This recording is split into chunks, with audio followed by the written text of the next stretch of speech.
if 3 the power of x minus 1 is equal to 10 what is the value of 3 the power of x plus 2 ነው የሚለው መጀመሪያ ይሄንን እንትን ነው 3 the power of x minus 1 is equal to 10 ማለት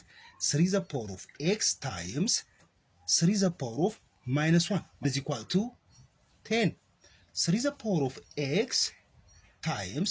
3 the power of minus 1 ማለት ደግሞ 1 over 3 ማለት ነው is equal to 10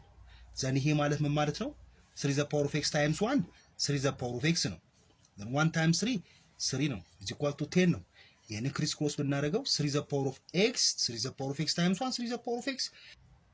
3 times 10 30 ይሄን አገኘን አይደለም ዘን ይሄኛውን እንስራ 3 the power of x plus 2 ማለት 3 the power of x times 3 the power of 2 ማለት ነው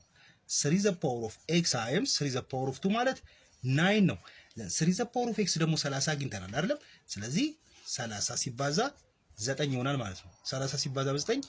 270 ነው ማለት ነው